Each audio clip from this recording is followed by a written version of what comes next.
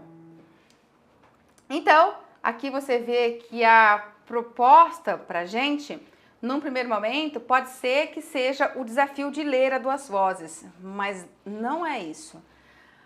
Existe um desafio de leitura de duas vozes, sim, porque a gente tem que fazer uma leitura na vertical. Sim, isso traz um desafio pra gente, mas não é esse o maior desafio. O maior desafio pra gente é escutar essas duas vozes, porque nós geralmente escutamos a voz mais aguda, tanto é que se você ouviu eu tocando e você conhece essa peça, por exemplo, isso já te tornou familiar.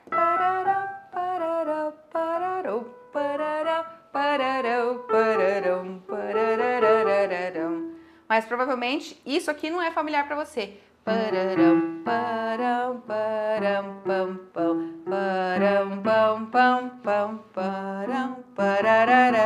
Ou para mim.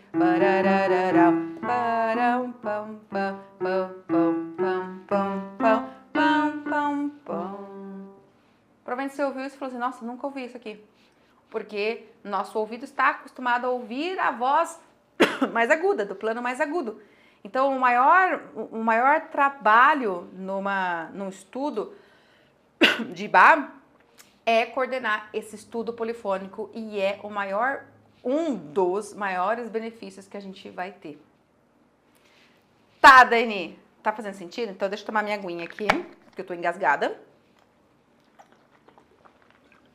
E agora a gente vai praticar isso, então. O que o estudo do Bach nos ensina?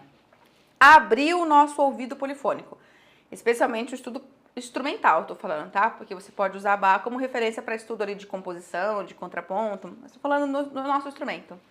Abrir o nosso ouvido polifônico. Mas como assim abrir o nosso ouvido polifônico?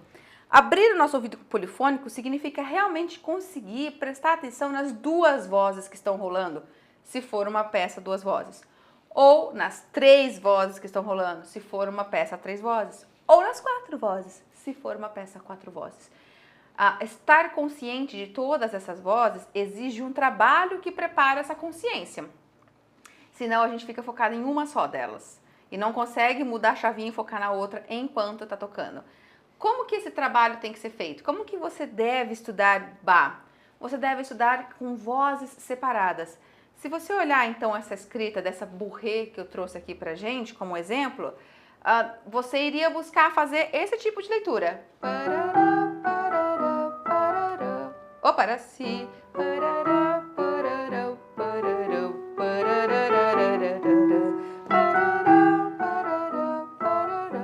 Você ia fazer isso, não é? Ler as duas vozes, tentar ler as duas vozes do seu instrumento. Não. Como um trabalho de aprimoramento, de realmente domínio dessa música, você tem que fazer as vozes separadas. Você tem que pegar a primeira frase da música, que é essa que vai aqui, ó. Primeira frase com a voz mais aguda.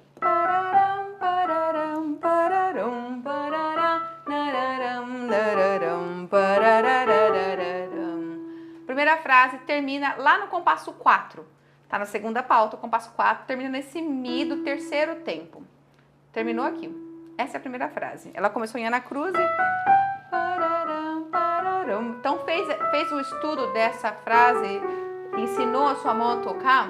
Agora você solfegue essa frase. Cante. Pode ser enquanto você toca. Se você não estiver tocando instrumento de sopro, né?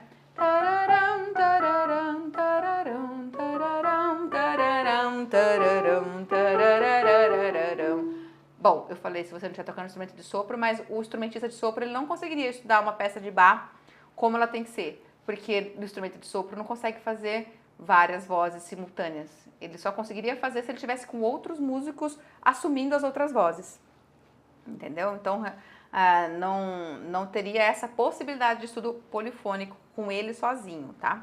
Mas você que não toca o instrumento de sopro consegue fazer isso. Você canta porque você tem que internalizar essa melodia.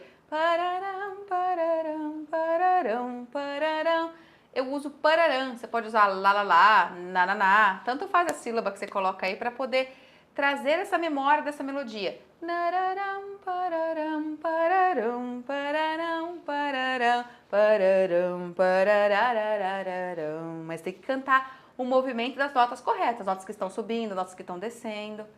Você fala, bom, internalizei. Ah, é? Então agora você vai pegar essa primeira frase da voz mais grave. E você também vai aprender ela.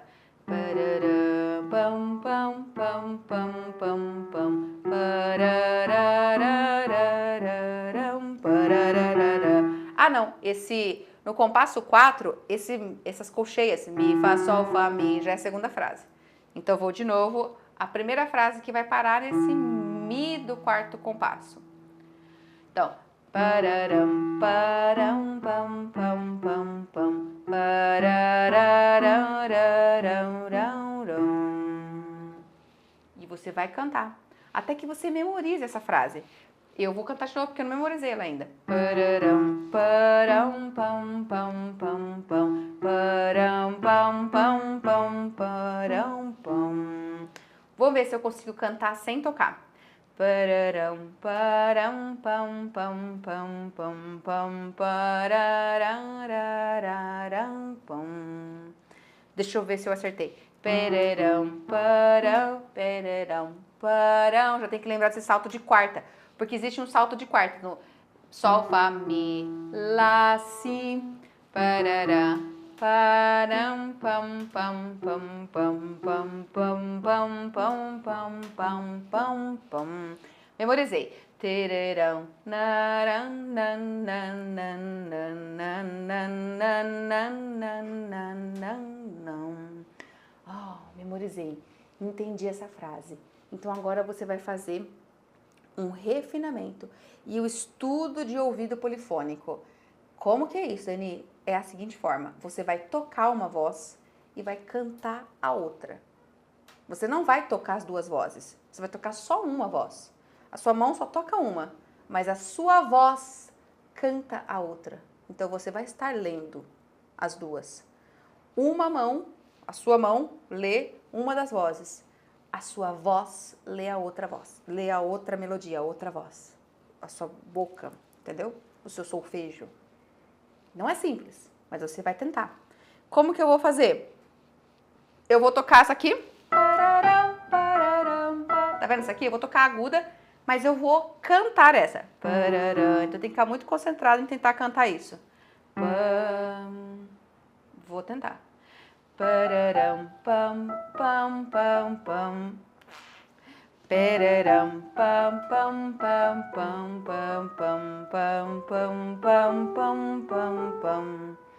Final da primeira pauta eu errei. Até o final eu consegui concentrada. De novo. Pararam, pam, pam. Deixa eu ver se eu acertei. Pam, pam, pam. Acertei. De novo. Pararam, pam, pam, pam, pam, pam, pam, pam, pam, pam, pam, pam, pam, pam, pam. Só que eu errei a voz aqui na segunda, no compasso 4, como eu prestei muita atenção na voz de baixo, essa mão parou de fazer a voz de cima. Então o compasso 4 ainda tô com dificuldade. De novo. Pararam, pam, pam, pam, pam, pam, pam, pam, pam, pam, pam, pam, pam, pam, pam. Pela primeira vez eu consegui. Eu tenho que fazer de novo. E não é simples. Você vai errar muito. Quando eu comecei a fazer esse tipo de treino, era muito difícil. Eu tinha que ficar pequenos trechos. Por exemplo, eu ficava só nessa anacruza. Só isso para eu conseguir cantar essa. Pararão. Pararam, pararam. E depois eu vinha pam, pam, pam, pam, pam, pam. Quando eu treino isso e eu consigo, eu começo a fazer o inverso. Eu toco grave e canto agudo. Então eu vou aqui. E vou cantar. Pararam, pararam, pararam, pararam. Tá bom? Vou cantar essa. E pararam, pararam, pararam, pararam, pararam, pararam, pararararararam. E errei a última notinha. De novo. Pararam, pararam, pararam,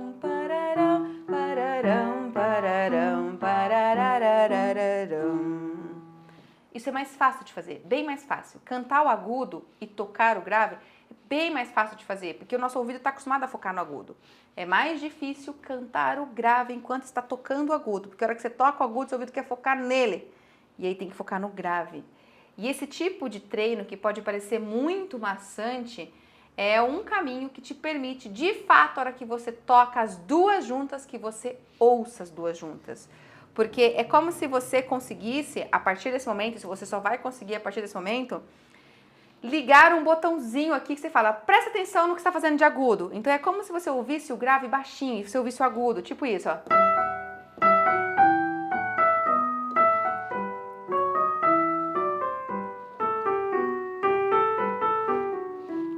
E depois você desliga e fala, presta atenção no grave. É como se o agudo ficasse bem baixinho e você ouve muito grave.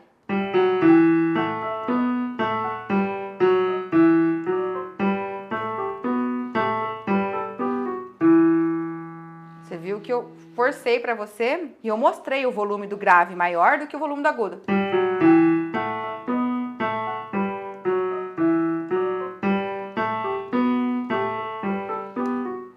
Só que na hora que você vai tocar, você não vai forçar nada. Você vai tocar como tem que ser. Só que você consegue falar pro seu ouvido, foca no agudo, e ele percebe o agudo. Como que ele percebe? Ele consegue cantar aqui com o pensamento.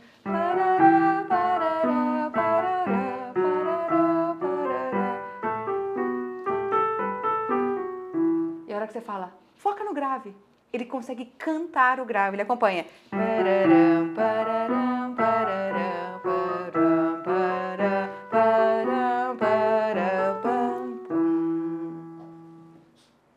Mas isso precisa de treino.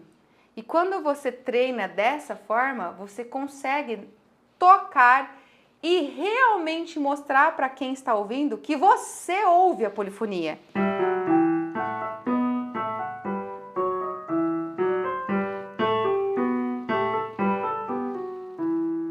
Porque acredite, quando a gente não ouve a polifonia, quem está nos ouvindo também não ouve. E a gente toca bem estranho o bar. Tem que evidenciar a polifonia, só que a gente só evidencia quando a gente tem consciência. E geralmente nos falta consciência das vozes internas, das vozes mais graves. Quanto mais vozes tiver na peça que você estiver estudando, mais as internas a gente não ouve, se não fizer em separado. Então eu fiz um exemplo aqui, porque essa música é focada em duas vozes, ela tem duas vozes. Mas se você tiver com uma peça 3 vozes, você vai ter que fazer esse trabalho assim, canta uma voz e toca a voz intermediária. Canta essa voz aguda e toca a voz grave. Você vai ficar brincando. Agora eu vou tocar intermediária e cantar aguda. Eu vou tocar intermediária e cantar grave. Agora eu vou tocar grave e cantar aguda. Tocar grave e cantar intermediária. Para cada vez ter mais independência. Porque o que você tem que ter é o ouvido do maestro. É o ouvido do regente. Quem está liderando um grupo consegue saber exatamente qual é a melodia de cada instrumento. Você que está lá no grupo, na orquestra, você ouve a melodia do seu instrumento. E olha lá. Mas quem está liderando tem que ter esse ouvido polifônico muito atento, muito aberto. Mas a gente tem que treinar o ouvido polifônico. Ele não vem do nada. A gente não consegue realmente acompanhar esse instrumento aqui, ó. Se nós não treinamos dessa forma. Pam, pam, pam, pam, pam, pam. Acredite, tem que fazer isso de frase a frase. Tem sim. E depois, é claro que você, num primeiro momento, tem que já leu a partitura, tá com segurança no ritmo, porque agora você está focado em outra questão, que é de treino de polifonia. Então a gente tem que levar isso, inclusive, para quando vai memorizar as músicas. Você vai memorizar uma música de Bach, você tem que memorizar por vozes separadas, você tem que ser capaz de tocar essa voz.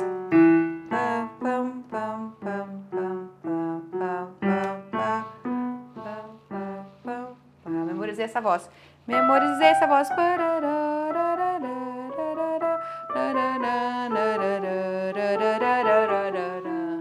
Ah, memorizei voz em separado.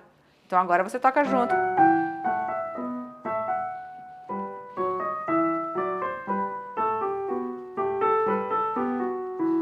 Tem que fazer um trabalho de memorização de vozes em separado. É todo um trabalho de camadas melódicas que tem que andar junto. Entende? Uma outra característica que você tem que tomar cuidado quando você está interpretando Bach é que na música barroca não existe o recurso do rubato. Então, sabe aquela coisa que às vezes a gente gosta de fazer na interpretação?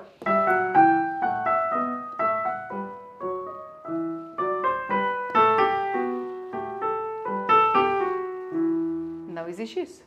Eu não posso mexer no beat, sabe?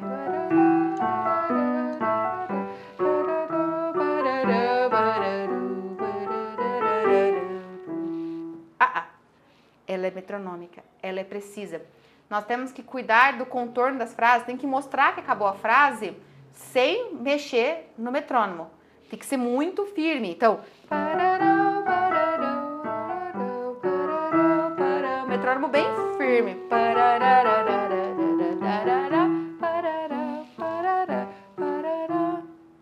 Muito, muito firme.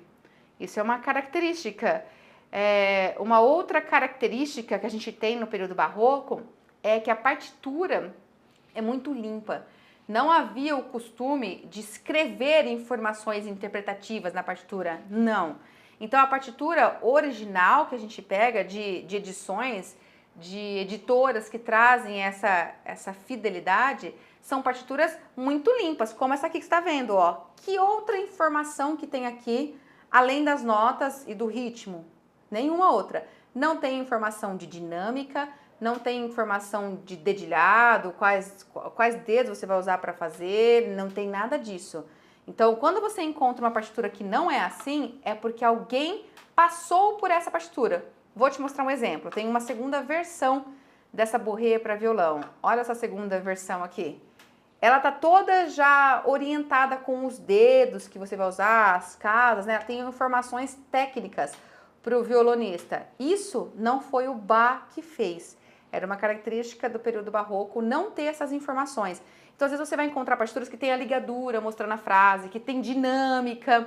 Nada disso é do Bach, não é dele, ok? De quem que é? É de um revisor. Um músico passou por essa partitura, pensou qual é a melhor forma de eu executar, que dedo que eu ponho, aonde está a primeira frase, onde está a segunda. Uma pessoa analisou e ela colocou essas informações para você. Então, elas têm um caráter de sugestão. Ele está te sugerindo, baseado no que ele tem de entendimento, para te sugerir essas informações, entendeu? Então, você sempre olha para essas informações e fala, deixa eu ver, interessante, mas você não é obrigado a seguir.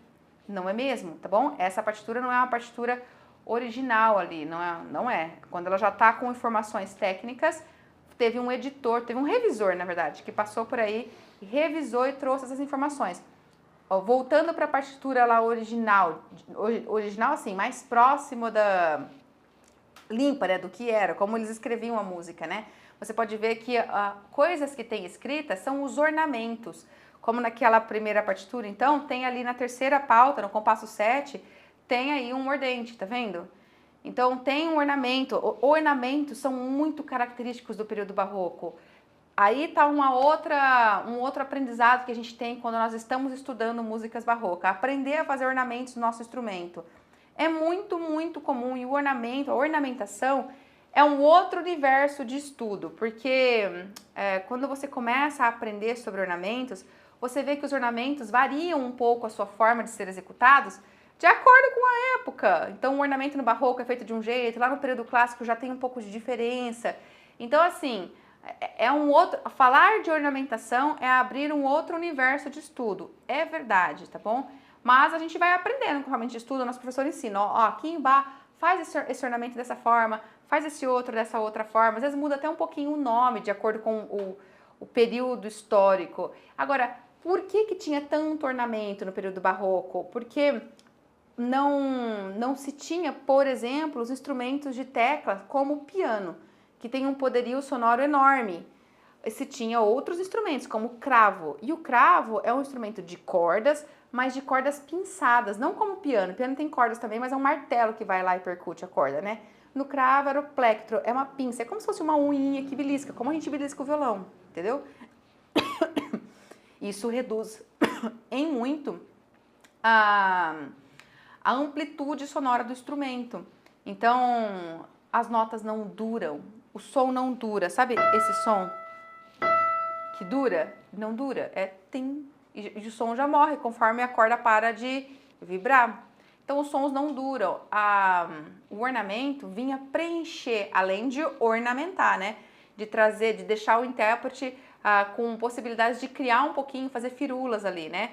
Mas ela vem preencher o som, por isso que às vezes fica, em vez de ficar essa nota, é para fazer ela durar. Então você articula com notas vizinhas para fazer o som durar mais. Era uma necessidade também.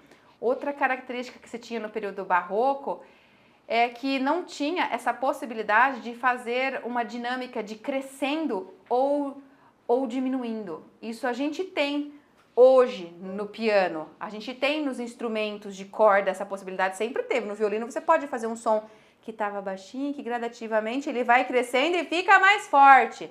Mas no cravo não tinha essa possibilidade. O cravo ele tinha um teclado que era totalmente suave o som, era baixo, era meio piano.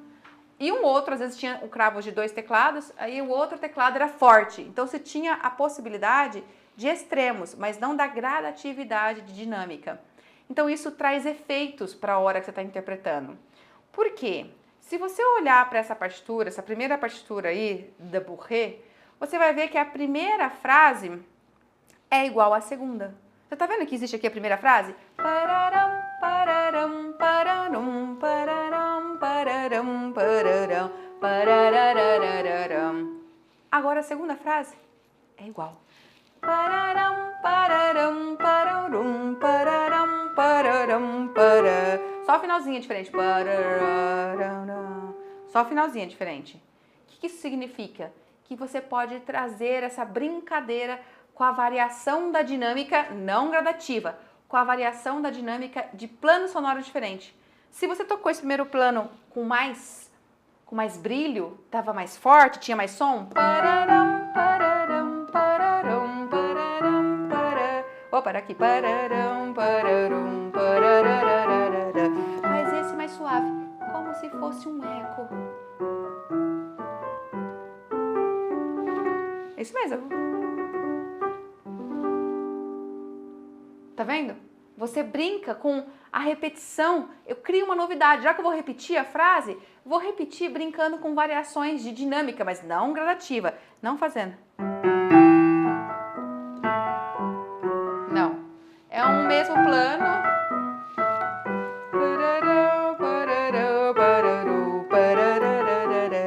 Agora tudo suave.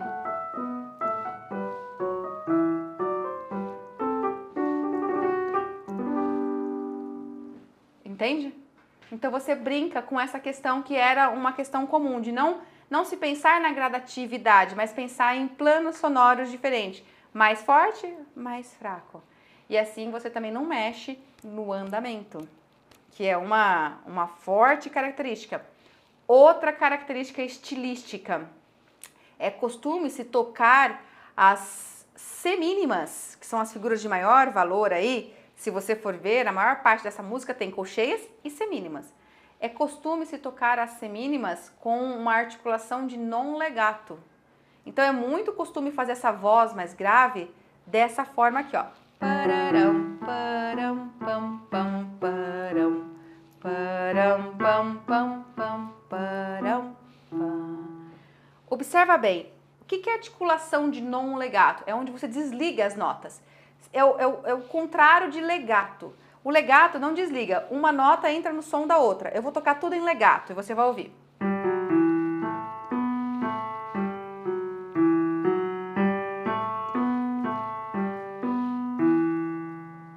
Agora eu vou fazer non legato.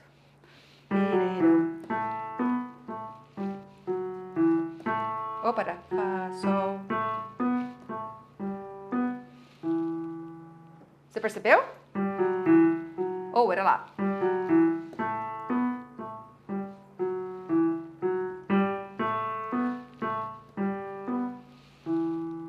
Às vezes se liga de duas em duas, ó.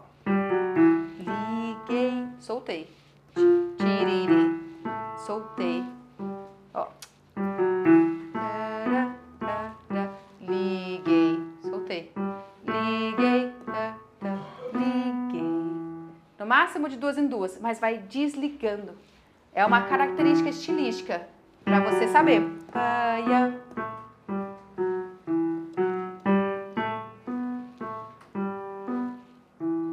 Mas faz isso só na onde tem a voz com mais semínimas? Sim. Nas colcheias, não. Parará, parará, parará, parará, parará, parará, parará, nas semínimas. Parará, parará, parará, parará, parará, parará. Entende? Desliga as semínimas. Pararam, pararam. Corta. Pararam, pararam. Como que eu corto? Como que eu faço isso, Dani? Aqui no piano, você faz isso soltando a tecla. Parará, que faz um non legato. No seu instrumento, eu não sei dizer. Você tem que perguntar para o seu professor da técnica do seu instrumento como que você faz essa articulação non legato. Entendeu? Isso é uma característica estilística. É por isso que a gente tem que estudar as vozes em separado, para que a gente possa aprender a cuidar dessa articulação, para que a gente aprenda e internaliza isso. Pararão, paiam, pam, pam, paiam, paiam, legato. Paiam, pam, pam, paiam, pam, pam, paiam. Acho que chegou alguma coisa para mim, gente. Chegou para mim, viu, Lombardi? Entenderam? Então, essas são algumas características que você vai incorporando aí, vai acolhendo e vai aprendendo a montar uma interpretação barroca, que exige foco nisso, que exige que você persiga esse objetivo. E isso enriquece muito o nosso ouvido musical, a nossa concepção musical. Sem contar que ao você estudar cada vez mais harmonia, eu nem toquei nesse ponto, né? Mas quanto mais você vai conhecendo sobre harmonia, você vai conseguindo perceber uma linha de harmonia, mesmo numa partitura como essa, que só tem duas vozes. Você concorda comigo que para poder perceber uma harmonia, um acorde, eu preciso de 3 notas, né? E só tem 2 notas. Mas o Bach não pensou em harmonia? Pensou. Mas você vai descobrindo, ó, Mi menor, Si maior, tará, Sol, Fá sustenido, que na verdade é do acorde Si, Mi maior, Ré 7, Sol, Ré, Si menor, Lá 7, Sol, Sol maior e... Não é Sol maior, não, é Si maior. Si maior e Mi. Aquele Lá 7 que estava aqui, Lá 7 é Mi menor, Si 7, Mi. Você vai contextualizando o campo harmônico e você vai ajudando, mas isso é assunto para uma outra aula. Mas você vai ajudando a condução da articulação das vozes. Mas tudo a seu tempo, eu não quero te confundir, entendeu? Tudo a seu tempo. O fato é que há uma riqueza de aprendizado nesse repertório e essa riqueza pode e deve começar com você estudando as vozes em separado. Aprendendo a cuidar das frases sem perder o metrônomo, sem perder a pulsação. Aprendendo a ouvir as frases de forma diferente. Eu ouço essa quando eu quero, eu ouço essa outra aqui quando eu quero, aprendendo a fazer diferentes articulações nessas frases, aprendendo a buscar também os melhores dedilhados, os melhores contornos fraseológicos, porque a indicação que está na partitura, você sabe que é uma indicação de um revisor, não é o que o Bach pensou. Claro que esse revisor não é uma pessoa boba, tá? É alguém que tem um conhecimento ali, mas não é o que o Bach pensou, então você não é obrigado a seguir, entende? Tá? E para quem toca piano, não se usa pedal ao interpretar Bach, não se coloca esse som cheio, justamente porque isso foge um pouco da sonoridade característica da época. Há pessoas que gostam, que não seguem essa ideia, que gostam de fazer como o instrumento permite, né? Há pessoas que não seguem essa ideia de uma interpretação mais histórica, que falam, não, pode pôr pedal sim, porque nós temos que usar os recursos do piano. Então tem uma linha que segue isso, tem uma outra linha que fala, não usa pedal. Tá? E eu gosto de manter essa ideia de não usar pedal, tá bom? É isso. Ah, Daiane, todo mundo deveria estudar um Bach na vida? Bom, a música clássica fatalmente te joga para conhecer esse repertório. Se você estuda música clássica, se o seu instrumento passa pelo universo do estudo erudito, você vai conhecer o repertório barroco, não só de Bach, você vai passar por isso. E existem inúmeros benefícios no estudo das peças de Bach. Dentre eles, e um dos mais gritantes, assim, é a abertura do teu ouvido polifônico. Então, eu diria, se houver a oportunidade, se dentro do repertório que você estuda, da abordagem didática do seu professor, houver a oportunidade de dar um bar, estude sim. Por mais difícil que ele seja, por mais desafiador e por mais chato que te possa parecer, porque quando eu era aluna eu achava bar muito chato. Mas por mais chato que te possa parecer, quando você entende o que você está ganhando com o estudo dele, isso muda, você ressignifica e você entende o que é tocar bar, o que é tocar música barroca.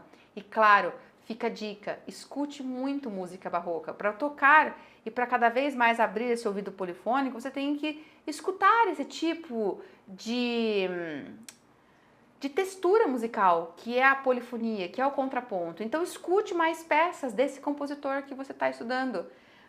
Se coloque para apreciar esse tipo de repertório. Põe lá no Spotify, põe no YouTube, sabe? Emerja, sei lá, entra fundo nesse período.